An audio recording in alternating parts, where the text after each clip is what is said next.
Bonjour Fabienne, Hello Soumeya, comment tu vas aujourd'hui? bien, il fait chaud, j'ai mis le ventilateur. Mhm. L'été est là. Euh, je suis assez enthousiaste de notre conversation du jour. Ma valeur, mes D'autant que c'est valeurs. un cas pratique, On en a quelques-uns en tête, en on est particulier. en plein dans on est en plein dans le cœur du sujet de la souveraineté, encore Mhm. une fois, Encore une fois. et de la relation à l'argent, évidemment. Mhm. Est-ce que tu veux présenter notre espace aujourd'hui? Ouais. Je ne vais pas reprendre tout, c'est un espace qui est dédié justement à la souveraineté, à détricoter le rapport de domination qu'il y a entre l'argent et nous, euh, pour aller chercher en fait quelles sont les ressources. Notre point de départ, en fait, commun, c'est que les ressources, elles sont à l'intérieur de nous énormément et qu'il y en a d'autres, effectivement, dont l'argent fait partie.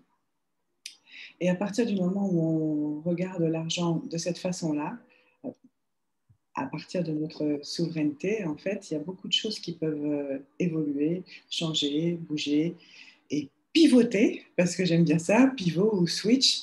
Et cet espace, c'est un espace où on essaye justement de parler de l'argent différemment, de parler du corps et de ce qu'on ressent aussi, parce que l'argent, c'est lié à la matière, c'est lié au corps, c'est lié à notre relation à nous-mêmes, aux autres et au monde.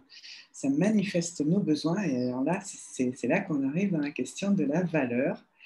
Et, euh, et en fait, comment l'argent peut être regardé comme une façon de manifester à la fois ma valeur et mes valeurs.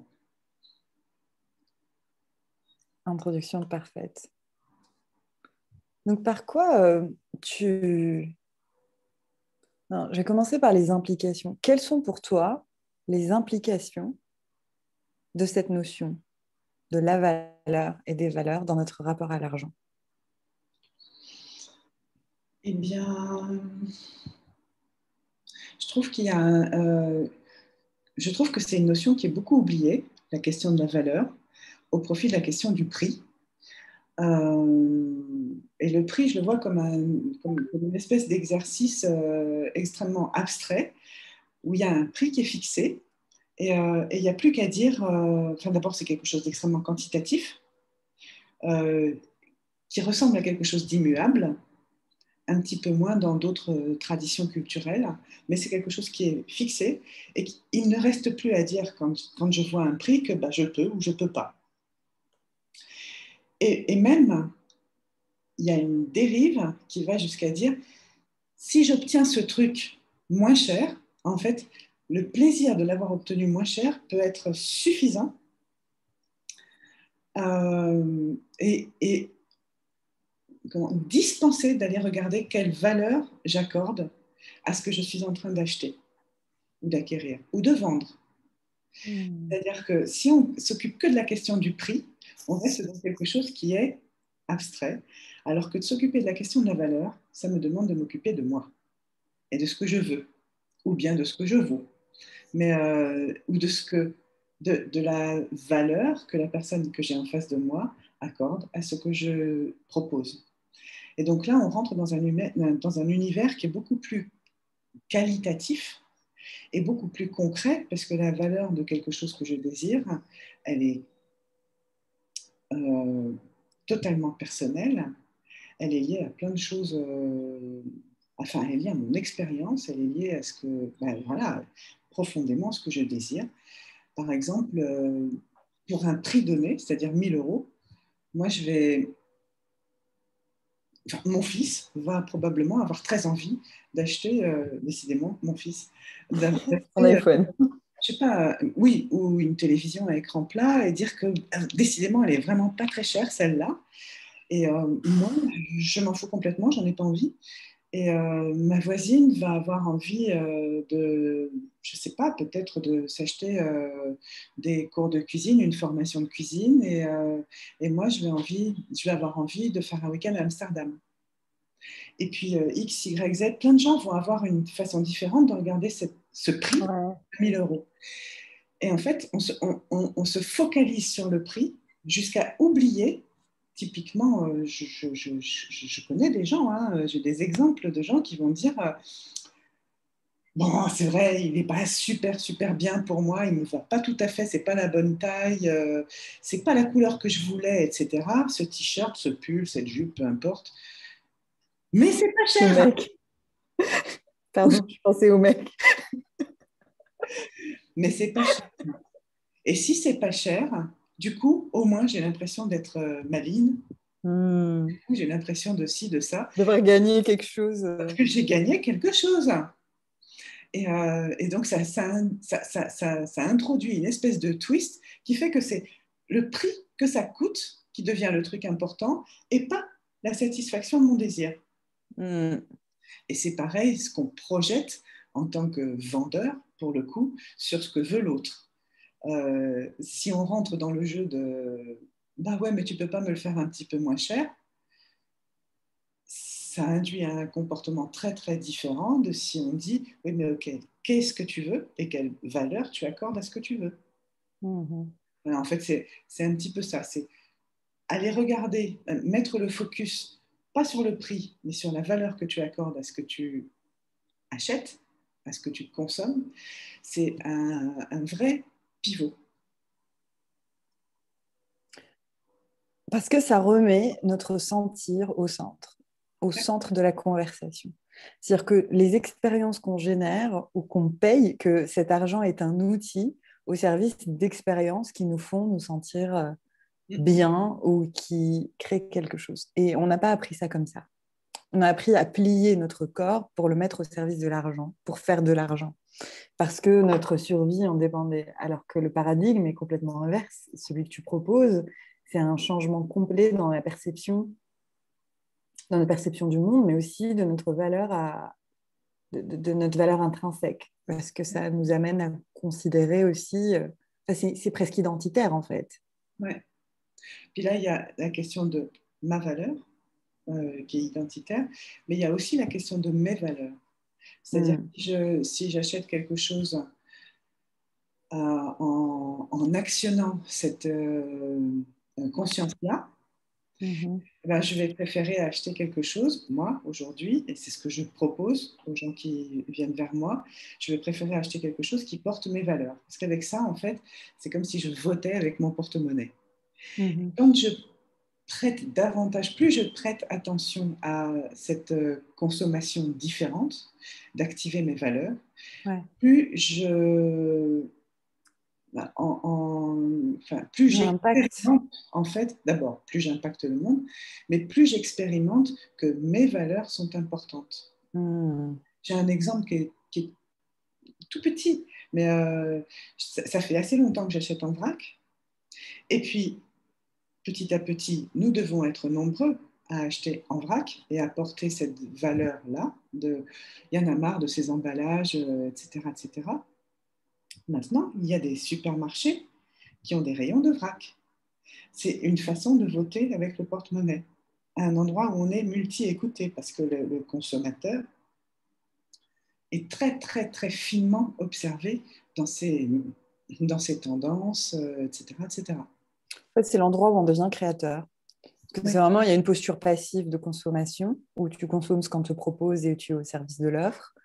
Et il y a la posture vraiment de tu prends ton pouvoir et tu demandes. Et donc, tu influes sur le marché et tu le modifies au gré de tes valeurs. c'est ça. Dans un sens comme dans l'autre, en fait, regardez la question de la valeur, que je sois en train de consommer ou que je sois en train de vendre. Et vendre, c'est pas seulement pour les créateurs d'entreprises, les entrepreneurs, les thérapeutes, les avocats, etc., qui vendent Mhm. une espèce de service, une valeur ajoutée, mais c'est aussi pour, en tant que salarié, je vends mes heures de travail, je vends mon jus de cerveau, je vends ma créativité de la même façon. C'est-à-dire, plus j'accorde de la valeur à ce que je produis, et plus je me trouve dans un espace de souveraineté. Ouais. Deux s'articulent, à mon sens.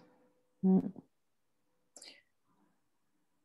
Ouais, c'est très intéressant parce que ça recouvre tout notre approche de l'argent et notre place dans le monde. Donc, c'est comment on interagit avec le monde. Est-ce qu'on va interagir avec le monde en étant dans une posture, encore une fois, de créateur ou de créatrice, ou dans une posture où on va impacter, où on va changer, où on va rediriger, et c'est exactement la même que celle dont on a parlé avec les croyances par rapport à l'affectation de notre budget, par rapport à quand on affecte chaque euro, on affecte notre énergie quelque part, on la dirige et on crée un canal qu'on va nourrir ou qu'on va éteindre parce qu'on va le rediriger ailleurs parce que ça ne nous correspond plus.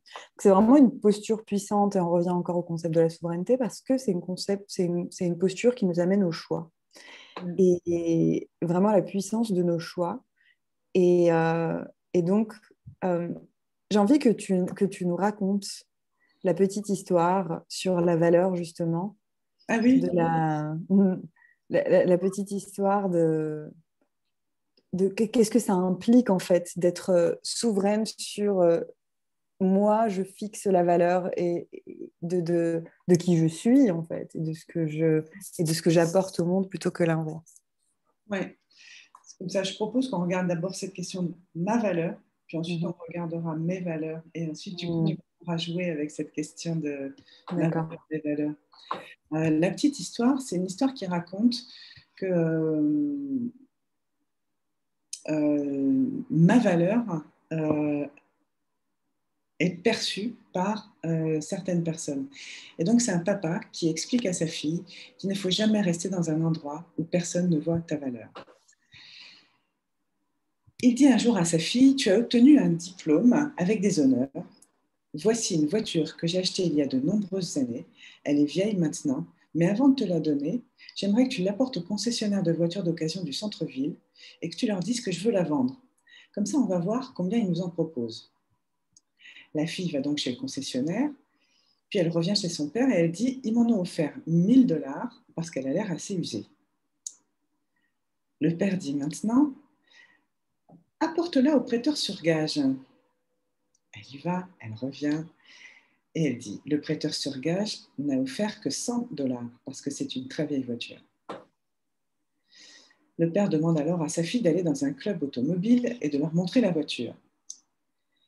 Ce qu'elle fait, évidemment. Et quand elle revient, elle dit à son père, certaines personnes du club m'ont offert 100 000 $ parce que c'est une voiture emblématique recherchée par de nombreux collectionneurs. Le père dit ceci à sa fille, tu vois, le bon endroit te valorise de la bonne manière. Si tu n'es pas valorisé, ne te fâche pas. Cela signifie simplement que tu es au mauvais endroit. Ceux qui connaissent ta valeur sont ceux qui t'apprécient. Ne reste jamais dans un endroit où personne ne voit ta valeur. Mhm. Il y a plusieurs contes qui racontent la même histoire. Il y a une histoire d'une bague avec un vieux sage zen qui parle de ça à son disciple. Il y a d'autres versions de la même histoire, mais tout est dans dans la même trempe, en fait. Quand je propose à mes clients de regarder leur patrimoine immatériel, c'est de ça qu'on parle. C'est-à-dire, qu'est-ce que qu'est-ce que c'est ton patrimoine immatériel? Ben, c'est ton corps, ta santé, ça peut être ta souplesse, ça peut être ta façon particulière d'entrer en relation, ça peut être ton sourire, ça peut être tes diplômes, ton expérience professionnelle, ton expérience sensible, les crashs que tu as eus dans ta vie, comment tu t'en es relevé, ta faculté de résilience, ça peut être tellement de choses, tes victoires, ça peut être ta façon d'être bien avec tes voisins. Ça peut être tes voyages, ça peut être les multiples langues que tu parles, ça peut être plein de choses. Et Mhm. finalement, Catel Bosser, qui a écrit ce merveilleux livre Blooming Companies, elle a une très belle façon de parler de ça. Elle dit, ta richesse, c'est ce qu'il te reste quand tu n'as plus rien. Nous, on est multi-entraînés à écouter notre valeur à l'endroit de notre patrimoine réalisable, c'est-à-dire, ben voilà, j'ai une maison, un appartement, j'ai une voiture, j'ai une collection de bijoux, peu importe. Donc ça vaut tant. Et c'est ça qui fait ma valeur. Ou alors, je suis capable de générer, pour les salariés, je gagne X 1000 € par mois. Pour un entrepreneur, je suis capable de générer tant de chiffre d'affaires par mois. Et ça, c'est ma valeur. Et sortir de ça, je le propose souvent avec un exercice, c'est de dire, OK, tu te retrouves à l'autre bout du monde, tu es en maillot de bain, on va dire, ou en débardeur, tu n'as pas ton portable, tu n'as pas de carte bleue, tu n'as pas tes clés, tu n'as pas d'appartement, tu n'as rien sur toi. Tu n'as que ton patrimoine immatériel. Qu'est-ce que tu fais? Et là, ben, tout à coup, il y a un autre paradigme qui s'invite, c'est qu'est-ce que je suis? Quelles sont mes ressources? Qu'est-ce que j'ai en moi? Quelles sont les valeurs que je peux mettre en œuvre pour échanger avec d'autres que je ne connais pas encore? Et bien, tout ce qui est de l'ordre de la vie, de la survie, peut-être les premières heures. Mais qu'est-ce que je peux échanger en réalité? Moi, je peux échanger ma richesse infinie, ma capacité infinie à créer de la richesse. Et aujourd'hui, les entreprises sont valorisées en bourse sur leur capacité à générer de la richesse, mais pas sur leurs immeubles, sur leurs machines, sur leurs stocks. Et ça, on l'a oublié. Donc nous, on continue à se valoriser en fonction de ce qu'on a et pas en fonction de ce qu'on est. En fait, ça nous condamne à l'échec. C'est-à-dire que c'est le système qui, à partir du moment où tu te valorises qu'à partir de là, tu te sens systématiquement en permanence en échec, alors que l'évaluation sur sur le potentiel de création tout court, même pas de création de richesse, le potentiel de création, c'est de la richesse en soi, en fait. C'est même pas on parle même pas de richesse financière. Moi, ça a été un exercice qui a vraiment changé beaucoup, beaucoup de choses pour moi, cet exercice du patrimoine, parce que je suis multidiplômée, blablabla, multilingue, enfin, polyglotte, tout ce que tu veux, et je me sentais mais vraiment comme moins que rien. Parce que j'avais des dettes, parce que en fait j'évaluais vraiment ma valeur à ça, ou plutôt mon rapport à mon estime de moi était reflété sur mon compte en banque. Je ne sais pas dans quel sens ça va, mais, mais c'est un peu l'œuf et la poule. Et donc remettre les choses à leur place permet de vraiment séparer déjà sa valeur intrinsèque du reste. Après, notre potentiel créatif, comment il est infini, et donc ça nous met vraiment dans une posture de création, et je reviens beaucoup sur ce mot, mais vraiment d'expansion, dans le sens où de construction de quelque chose de plus expansif. Et, euh, et ça change complètement notre expérience. C'est-à-dire que redéfinir ça change tout. Ouais, Moi, ouais. Moi, j'ai envie de te poser la question sur, avant d'aller sur les valeurs, sur la différence dans une société, on va dire, sexiste ou patriarcale. Quel impact ça a eu sur les femmes, ou plutôt comment on conçoit la valeur différemment quand on a été éduqué comme une femme et quand on a été éduqué comme un homme dans cette société? ouais, bah, il y a une super question très clivante qu'on peut poser à une assemblée d'hommes et de femmes. Euh, Combien tu vaux? Assez facilement, peut-être pas à chaque fois, un homme va simplement croiser les jambes, enfin s'installer plus loin et dire je vaux X milliers d'euros. Ça va être le chiffre d'affaires qu'il est capable de générer, ça va être sa paye, son salaire, son traitement, peu importe comment on dit, mais il va être assez spontanément habitué à dire combien il génère comme argent ou combien il génère, enfin mensuellement ou à l'année. Une femme ne va pas du tout avoir le même rapport à cette question et assez facilement, elle va plutôt se regarder et se dire, oula, est-ce que j'ai assez de poitrine? Est-ce que j'ai la bonne silhouette? Est-ce que j'ai... J'exagère, je force un peu le trait, mais Et à peine. c'est pas si... Voilà. C'est pas si Ouais. exagéré que ça. Combien tu vaux, une femme ne se retrouve pas du tout dans le même espace de légitimité et ça va faire appel à... C'est toujours si elle ne va pas regarder comment elle est regardée, justement, Mhm. pour répondre à cette question. Il n'y a pas du tout la même légitimité. Et c'est une femme dont j'ai oublié le nom. Euh, Pinkola Estes. non, qui parlait de ça de façon merveilleuse et qui faisait le rapprochement avec les contes de fées. Dans un conte de fées, c'est très très très genré, un conte de fées, hein, puis on en a tous entendu énormément. Le rôle du garçon dans le conte de fées, il est extrêmement simple, ou de l'homme.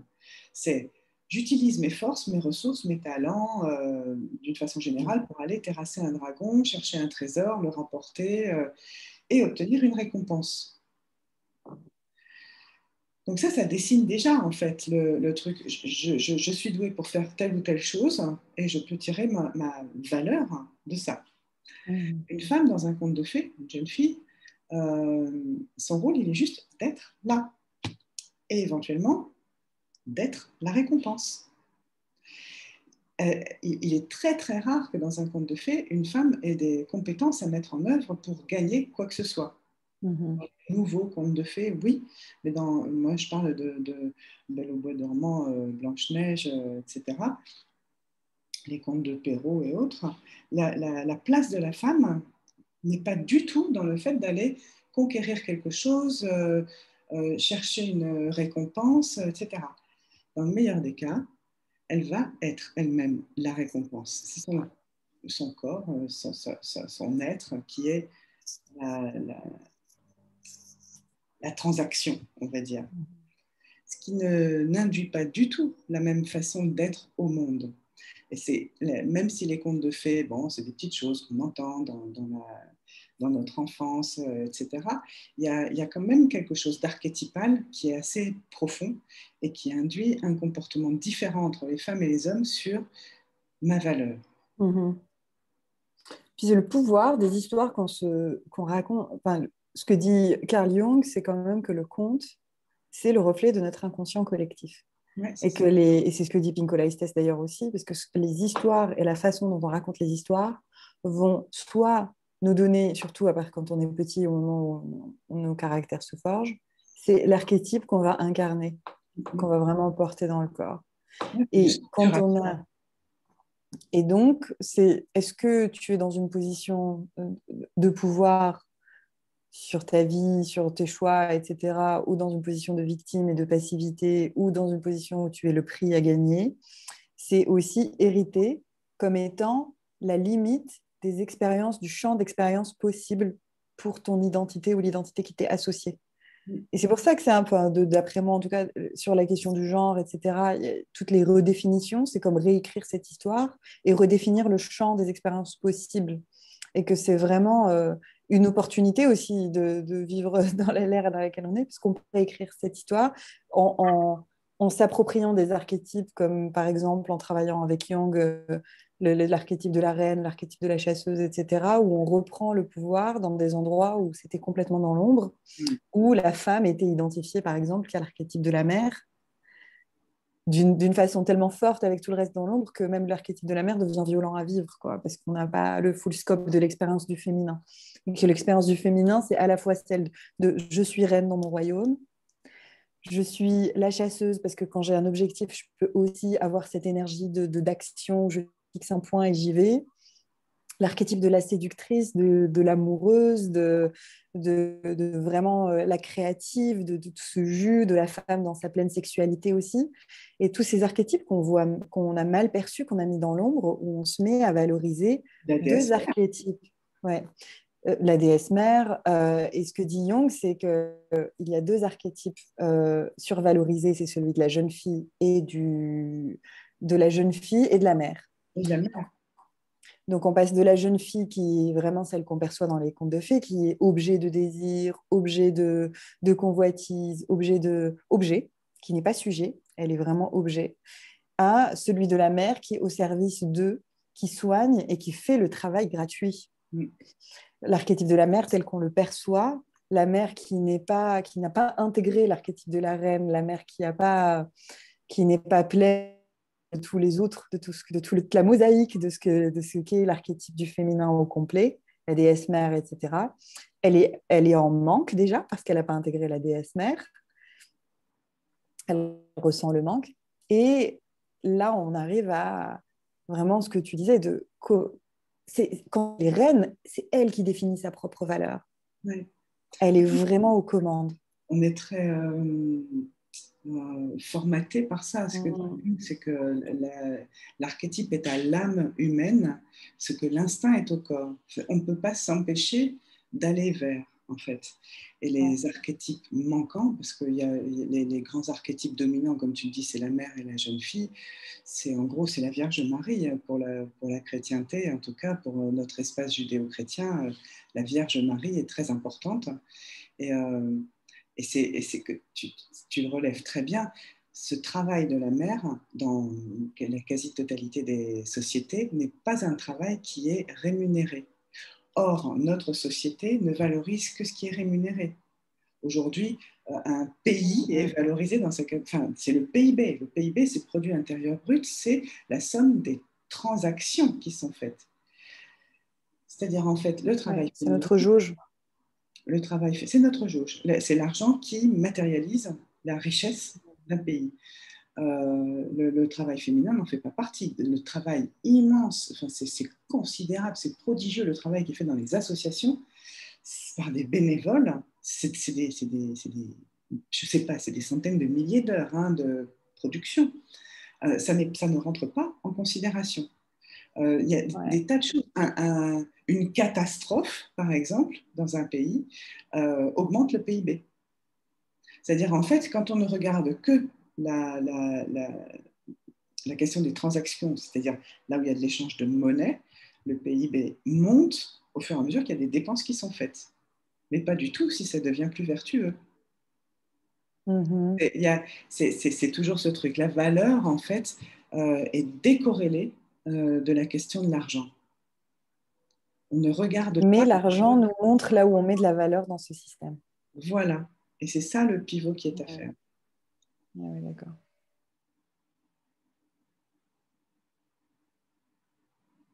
Sur un live que j'ai fait avec une autre collègue sur a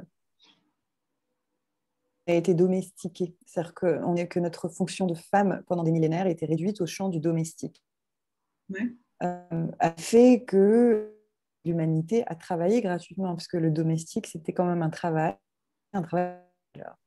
Fait que quand on arrive sur le marché du travail aujourd'hui, on n'est pas, beaucoup de nous en tout cas, ne sont pas capables de dire, nous, ces femmes ou éduquées comme femmes, ou dans une identité même, ne sont pas en capacité ou en pouvoir ou en puissance de dire, moi, mon travail vaut ça, je veux être payée. Moi, il y a eu des cas, et je veux te donner un petit cas pratique, où j'ai même pas été capable, où j'ai travaillé gratuitement, et le bénévolat, c'était la norme. Et on est très nombreuses dans ce cas, où on n'est pas capable de dire, de ça, même pas, on n'en est même pas au point de demander. On est vraiment au moment avant même la demande, c'est s'apercevoir que c'est être conscient de la valeur de son travail en amont. Complètement. Et c'est ça l'invitation et du patrimoine immatériel, c'est-à-dire aller regarder qu'est-ce que je produis réellement et comment ça se passe et comment c'est unique ce que je produis, parce que si on ne s'occupe que du prix, c'est-à-dire du salaire ou du chiffre d'affaires, etc., on ne va pas du coup s'occuper de la qualité qu'il y a derrière. On va s'occuper d'un service rendu. Or, pour mon métier, par exemple, je ne fais pas la même chose que toi en tant que coach. Je ne fais pas la même chose que X, Y et Z. Et là, on arrive à quelque chose qui est complètement qualitatif.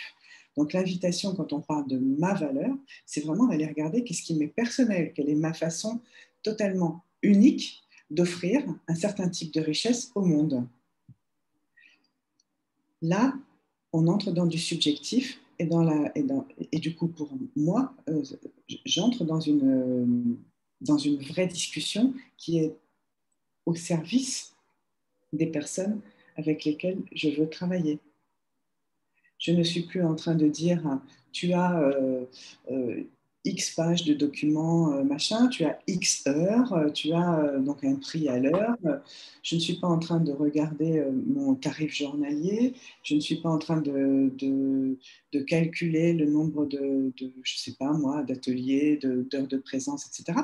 Je vais m'intéresser à quelle valeur la personne avec laquelle je suis en transaction a besoin de recevoir assez précisément, jusqu'à quel point je peux lui donner cette valeur-là, cette richesse-là, et sur quel prix, effectivement, on va s'entendre, qui est en réalité bien davantage, enfin bien plus subtil que ce qui est annoncé dans le site Internet, par exemple. Parce qu'il y a toujours une part de co-création, enfin il y a très souvent une part de co-création. Il n'y a pas de... J'ai confiance dans mes process, je suis OK avec les prix que j'ai donnés, etc. Mais il y a aussi des process qui sont à un prix plus important parce qu'il n'y a pas le même type de valeur qui va être en jeu.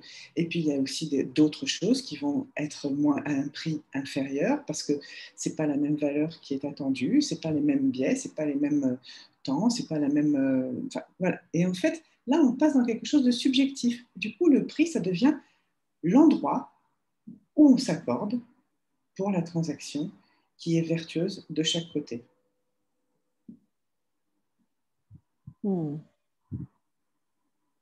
C'est très puissant parce que c'est à la fois avoir le système qui marche, tu sais, tu as confiance en ça, mais tu as aussi ta confiance ou tu donnes aussi de la valeur à ta capacité de tenir un espace où des choses émergent. Bien sûr. De l'émergence, de co-création, comme tu dis, mais vraiment où plein de choses peuvent émerger. Et c'est ta capacité de tenir cet espace qui a aussi de la valeur intrinsèque. Mais ce que j'aime beaucoup aussi dans ce que tu dis, c'est la capacité de voir notre unicité, le fait d'être unique, le son particulier que chacun et chacune et comment ça a une valeur propre. Et que cette valeur, elle tient qu'à nous. On peut... Même, j'ai souvenir d'avoir échangé avec des infirmières ou avec des ouvriers ou avec tout un tas de corps de métier sur un truc qui est tout bête. C'est finalement, quand j'ai une certaine tâche à faire, pourquoi c'est moi qui reste dans cet emploi? Parce que j'ai une façon particulière, personnelle, d'interpréter une fiche de poste. Il reste toute une latitude quand même. Et c'est ça ce qui fait que c'est moi qui vais rester à cet endroit-là. Et c'est l'expérience, c'est le lien que j'entretiens avec mes collègues, c'est finalement, on oublie petit à petit dans cette espèce d'hystérie de productivité pour aller réduire au maximum l'interprétation, pour faire de l'humain une espèce de machine supplémentaire sur laquelle on est encore obligé de compter un peu. Eh ben, on finit par en oublier toute la capacité incroyable que peut avoir chaque personne à interpréter la même fiche de poste. J'ai rencontré Non, je n'ai pas rencontré cette personne-là, mais j'en ai entendu parler. Une femme qui triait des pièces automobiles en les jetant sur une espèce de pièce en métal et c'est à l'écoute, à l'oreille, qu'elle savait si la pièce était conforme ou pas. Si elle faisait exactement, enfin, juste un tout petit degré de différence, c'est que la pièce était écartée parce qu'elle n'était pas conforme. Ça, c'est de l'interprétation, c'est de l'expérience, c'est une finesse qui est incroyable. Dans un hôpital, des infirmières vont savoir exactement d'où vient tel bruit, s'il est pertinent à écouter ou pas, s'il faut y aller, s'il ne faut pas y aller. Enfin, il y a une richesse d'interprétation de tout le quotidien qui est phénoménale. Et ça, ça a une valeur incroyable, qu'on soit salarié ou entrepreneur, multi-entrepreneur.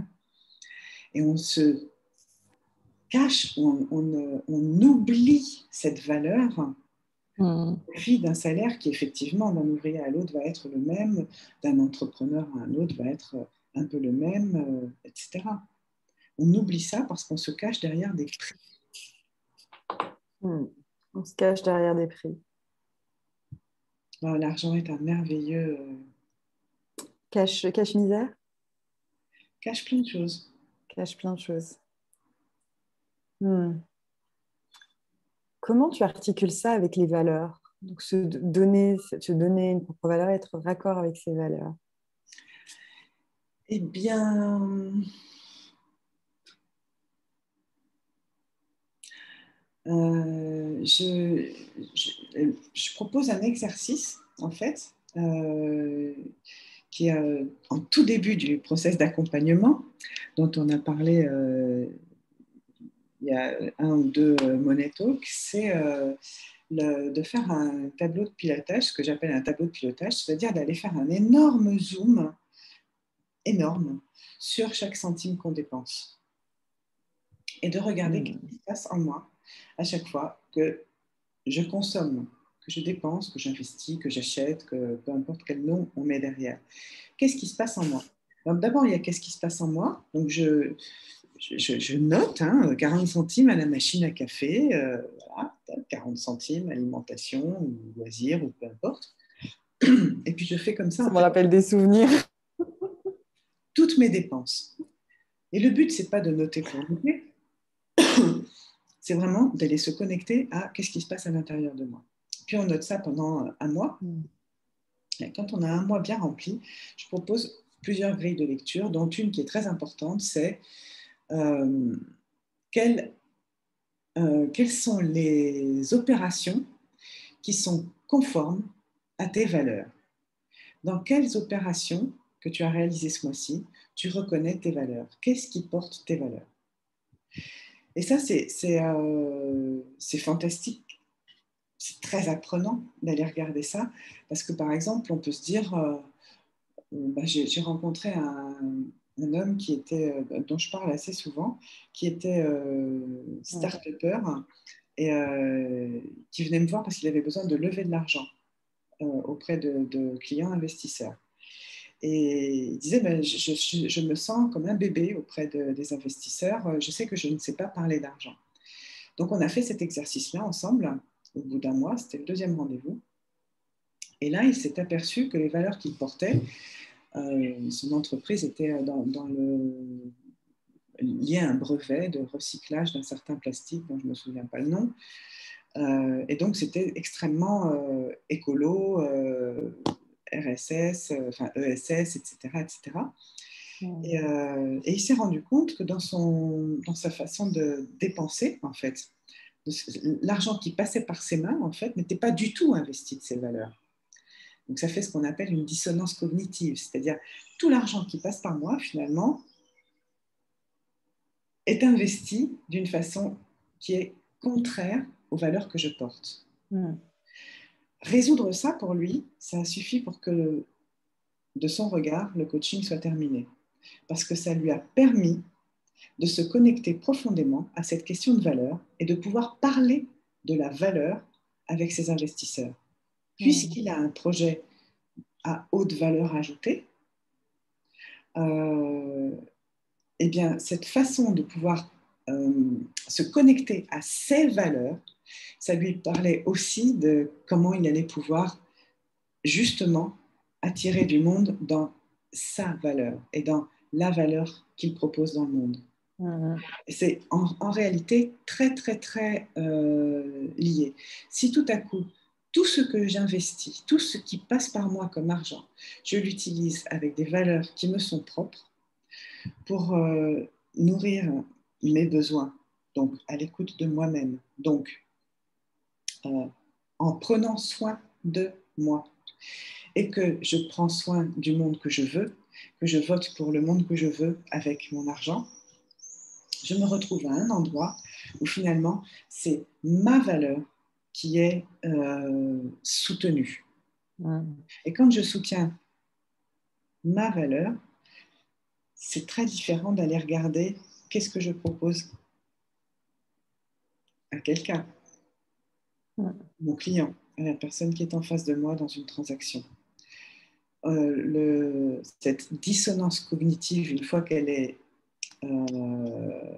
diluée, qu'elle n'existe plus, que je suis dans un monde où c'est la valeur qui m'intéresse et plus seulement la question du prix, c'est-à-dire quelque chose d'un peu absolu et abstrait, comme on disait tout à l'heure, là, je parle différemment et je peux me connecter à la personne qui est en face de moi pour aller écouter son vrai besoin et pour avoir ce rapport sincère à comment je fais pour améliorer la valeur de ce que je propose, Mm. comment je fais pour en parler mieux, comment je fais pour mieux écouter les besoins de mon client et lui proposer ce qui est juste pour lui. Et ça, tout ça, c'est une question de tout un tas de petits Et, réglages, finalement, qui partent de vraiment une observation, encore une fois, du tout petit. C'est vraiment la fourmi qui mm. regarde. Et c'est petit à petit qu'on dézoome et qu'on va voir l'aigle qui peut avoir une situation plus globale. Et c'est tellement inconfortable. Ça peut être tellement inconfortable. Pour moi, ça l'a tellement été Mm. d'aller voir le premier exercice. Je crois que j'ai reporté le coaching d'ailleurs, tellement j'arrivais pas à le faire. Je sais même pas, c'est pas possible. En plus, j'avais peur. C'est vraiment, ça appuie sur nos boutons de vulnérabilité. Mm. Ça peut, hein, quand on est très lié à l'insécurité financière, c'est pas le cas de tout le monde. Mais, euh, mais pour mon cas, ça a été un déclencheur de vagues d'émotions.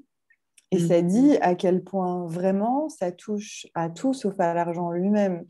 C'est-à-dire que ça touche sur les fondations, mais ça touche à nos fondations, aux fondations de ce qu'on a construit comme vie. J'avais l'impression que ma vie était un château de cartes et qu'en allant voir, j'étais en train de tout mettre par terre. Et effectivement, c'est-à-dire que la perception a tellement changé que c'était un peu ça. Mais c'était pour repartir vraiment de l'intérieur, le truc de la force, de la force centrifuge dont tu parles si bien, de vraiment partir de soi pour déployer.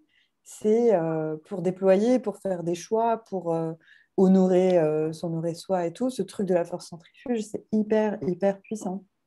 Ouais. Et puis c'est encore une fois se souvenir que c'est pas l'argent qui est le maître et l'étalon de tout. Ouais. C'est ce que j'ai envie de vivre qui est le maître et l'étalon Ce de que j'ai tout. envie de vivre. Ouais. Et ce que j'ai envie de vivre et puis comment je peux affirmer, partir de ça pour affirmer bah voilà, cette question de ma place dans le monde, en fait. Ouais. J'ai envie de partager avec toi une histoire. Euh, donc, il y a quelques mois, j'ai j'ai négocié avec un client, donc en consulting, un gros client potentiel, un gros prospect. Et l'exercice, c'était donc une amie consultante me fait me rendre compte que mes tarifs par rapport à ceux des hommes qui font la même chose sont Mm. nettement moins plus bas. Mais par contre, en comparaison des femmes, j'étais dans la fourchette très haute, hein. Ouais. Donc je dis, ah, c'est fou et tout. Et elle me dit, mais tu te rends compte, j'ai rencontré tel homme à Londres qui fait la même chose que toi et c'est fois deux. Je ne dis pas les tarifs, pas par tabou, mais plus pour mes négociations futures. Je tiens à le dire. Donc, c'est pas le tabou qui me fait retenir le montant, parce que depuis, le travail a été fait. Mais par contre, au moment, et c'est comme ça que je t'ai contacté d'ailleurs pour faire les conversations, c'était ce qui avait initié ces Mhm. conversations. Je t'appelle parce que j'ai, je double ce montant. Donc, je fais fois deux. Je le propose à mon client qui ne cligne même pas des yeux. C'est-à-dire que ça n'a même pas perturbé une seule seconde que je demande cette somme. Alors que moi, mon monde était en train de s'effondrer à l'intérieur de moi et que j'étais dans une situation mais émotionnelle telle, c'était tout le trauma. C'est-à-dire que j'avais l'impression que j'allais mourir, en fait, vu que l'état de mon corps, il avait vraiment... la réaction était hyper forte. Donc, je dis que la valeur de ce que je fais vaut ça, c'est-à-dire autant que celle d'un homme qui fait la même chose. Pour lui, c'était complètement normal, donc il n'y a pas eu de résistance, donc c'est passé. Je suis hyper contente. Donc finalement, ce client, je travaillerai avec lui en septembre-octobre, donc il y a eu un oui. Et, euh, Et je pars en soirée, donc j'ai eu le call très très tard, enfin genre c'est 19h pour 20h, et je rejoins des amis à dîner. Alors ils étaient en plein dîner, moi j'étais encore dans l'adrénaline du truc et tout, j'arrive et je fais oh, je viens négocier ça et ça va être à tel montant et c'est fou. Et là, gros blanc, mais gros blanc dans le truc, j'ai mis tout le monde mal à l'aise et moi, énorme vague de honte, énorme vague de culpabilité.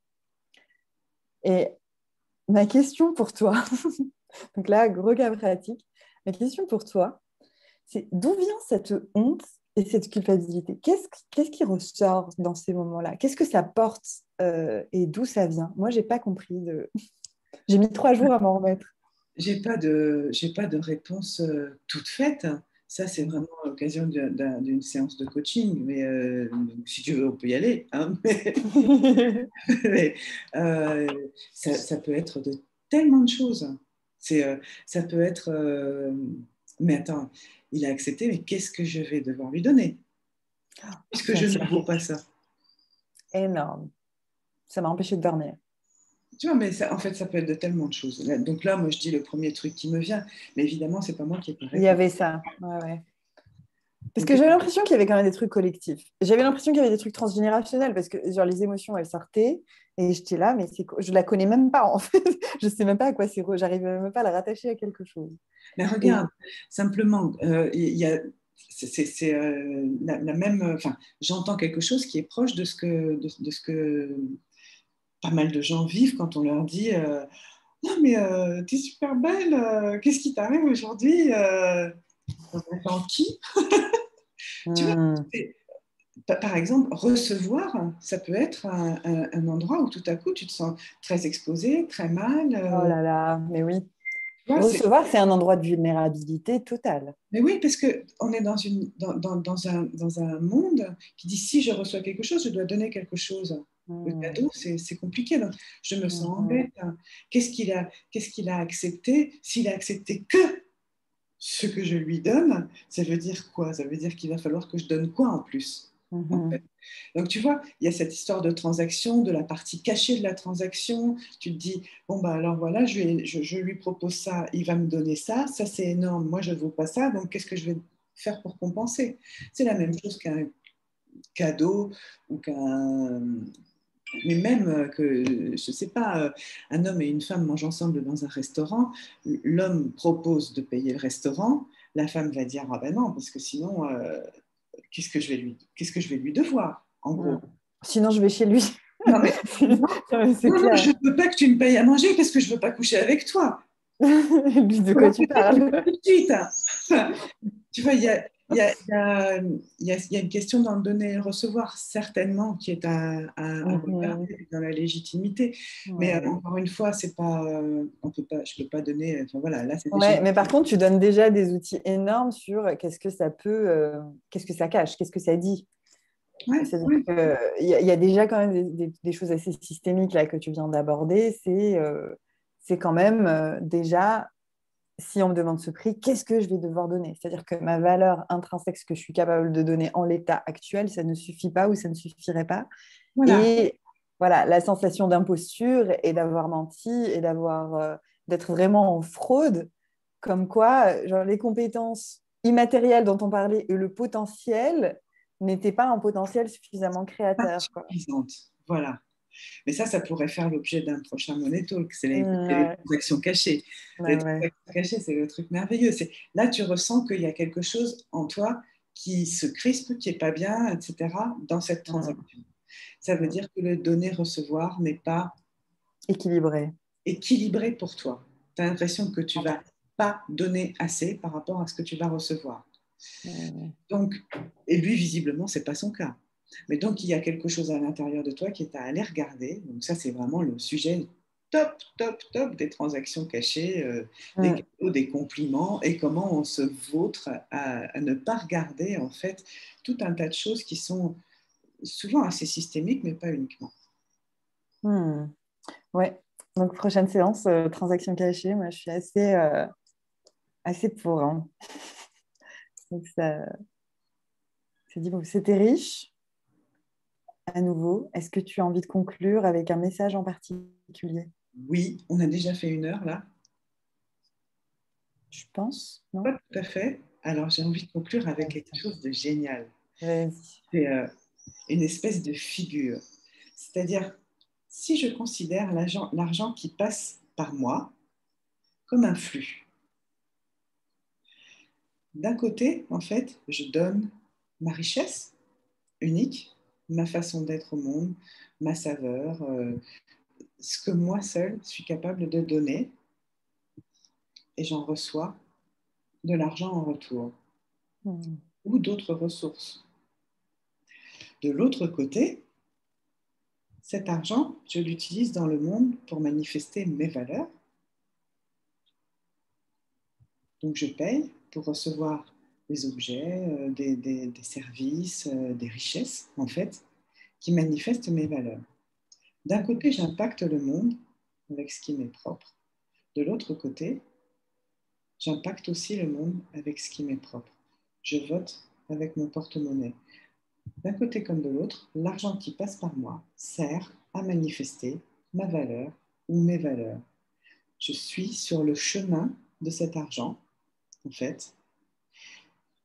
Et du coup, cet argent qui passe par moi, il est vertueux. Il crée des possibilités de faire circuler et ma valeur et mes valeurs. C'est ça ce qui circule en passant par moi. Et c'est un petit clin d'œil à nombreuses personnes qui ont l'habitude de regarder l'argent comme quelque chose qui est sale, comme quelque chose Hmm. qui pervertit, comme quelque chose qui a du pouvoir sur eux. Euh, non, en fait, l'argent donne aussi cette possibilité de faire circuler ma valeur et mes valeurs en passant par moi. C'est comme s'il passait par une machine à laver. Pour peu qu'effectivement je lui prête cette capacité à salir, en passant par moi, il est nettoyé. Mhm. Et il est dirigé, il est affecté vers le monde que je désire. Et c'est très différent à ressentir. Complètement. C'est une expérience complètement différente. Hmm. J'aime beaucoup. Est-ce que je peux ajouter quelque chose en ajoutant? Parce que Oui, j'ai envie que tu... j'ai une nouvelle question, parce qu'il y a un cas pratique qui me revient de Victoria, si tu te souviens, le deuxième Money Talk, sur l'impact sur le monde, justement. ouais, Et qui, en touchant plus d'argent, pour elle, l'expansion financière allait lui donner un pouvoir presque sale. Et elle allait impacter... et et j'aimerais bien toucher ça du doigt avec toi, ouais. avant de conclure, en fait. Eh bien,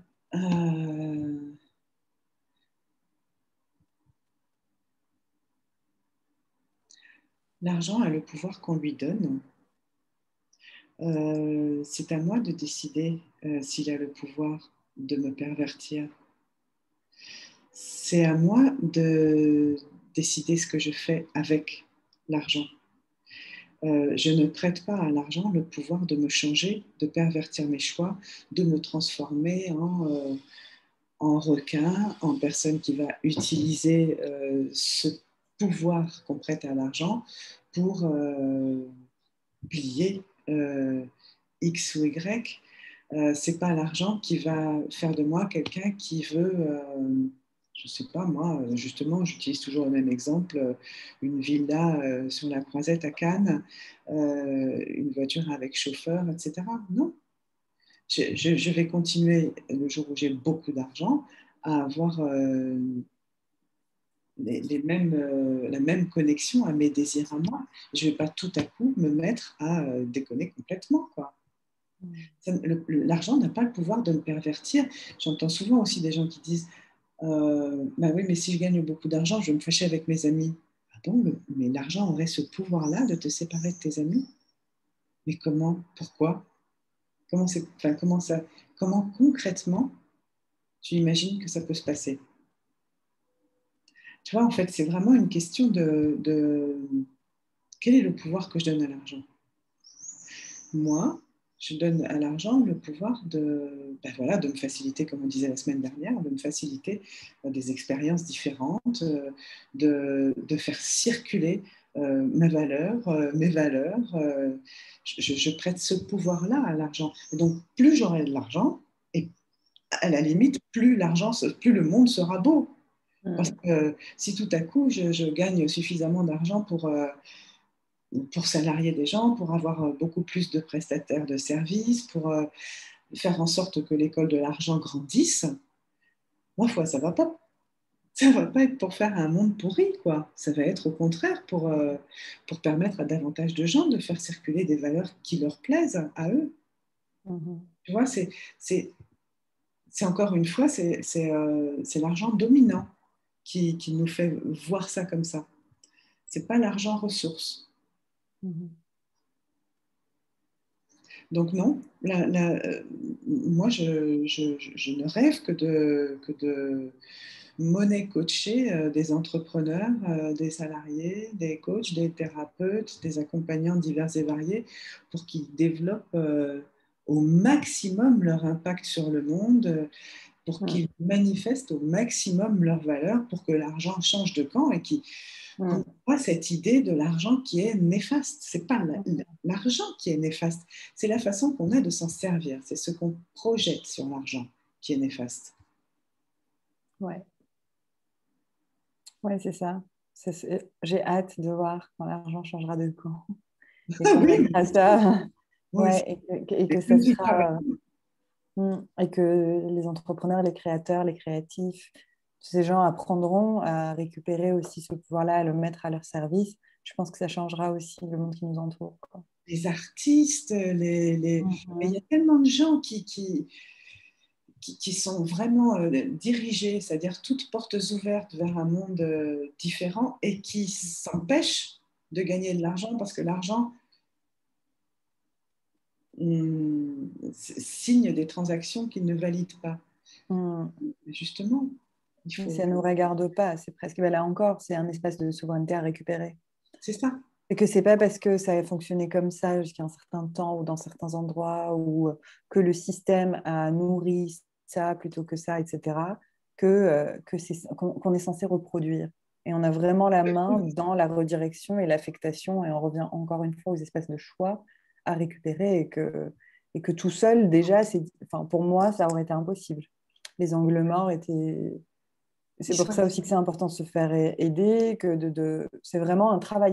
Pour moi, la première étape déjà, c'est décider que laisser les choses telles qu'elles sont, c'est les condamner à la reproduction éternelle et que je m'en occupe. Moi, c'est un sujet dont je sais que c'est le point déjà qui me cause le plus d'insécurité émotionnelle et émotionnelle plus que l'affectif, par exemple, comparé à d'autres, des amies femmes principalement. Moi, c'est les finances et le rapport au corps en général et à l'image du corps, mais l'argent est un point majeur d'évolution, on va dire, dans cette vie. Oui, C'est oui. un... Et puis, tu le disais un petit peu tout à l'heure, mais là, j'ai envie d'appuyer sur ce que tu viens de dire à nouveau. C'est quand euh, quand je muscle ma capacité à faire ces choix répétés sur des petites sommes comme sur des grosses sommes, je muscle mon affirmation et je n'ai plus du tout le même rapport à mon corps, mais à mes relations affectives, à ma façon d'entrer en relation avec les autres ou avec l'autre avec un grand A. Il n'y a Mhm. plus, quand on regarde la question de l'argent, on sort des transactions cachées, on sort de plein de choses. Et c'est vraiment un paradigme. Donc même pour la stabilité, enfin, l'expérimentation des relations avec les autres, Mhm. on ne part pas du même endroit. Quand Non. j'affirme quelque chose, quand je suis capable de faire des choix et que je muscle ma capacité à m'affirmer, à faire des choix, je suis aussi capable de dire non. Et quand je sais dire non, le oui n'a plus du tout la même valeur. Mhm. C'est de l'écologie relationnelle. Hein. Moi, Alors, moi, j'appelle ça l'intégrité, mais c'est quand tu es en intégrité, tu es vraiment total, tu es intégral. Tu n'es plus dans la fragmentation. C'est super puissant ce dont tu parles. Dire oui, enfin, quand tu dis non, ton oui n'a plus du tout la même valeur. Ça, c'est une phrase à graver sur ton mur, quoi. ouais. Et on est Pour en. s'en rappeler tous les jours. Ouais. Parce que honorer ses désirs, ça commence par ça. C'est se dire oui, se dire non au désir de l'autre. Et on n'a pas appris. Enfin, moi, en tant que femme, j'ai pas appris. C'est quelque chose que j'apprends. C'est-à-dire que le mensonge chronique, et c'est difficile de le formuler comme ça, mais quand je l'ai formulé comme ça, je me suis rendu compte à quel point je me racontais des histoires pour ne pas faire des choix pour moi, mais toujours être au service d'une force extérieure de moi. Oui, Euh, à partir de là, tu te rends compte, bah ouais, là, je mens. Et là, je suis encore dans le mensonge pour satisfaire, pour me détourner de mes désirs. Parce que me donner cette permission-là, c'est trahir, c'est machin, c'est des bagages et des voilà. bagages. Et du coup, c'est dire que j'ai moins de valeur que l'autre, Exactement. que mes besoins euh, ont moins de valeur que les besoins de l'autre. Et Ouais, on tourne, hein. on revient. C'est la question la question de l'argent permet d'aller soulever des choses qui sont aussi profondes que ça. Mm.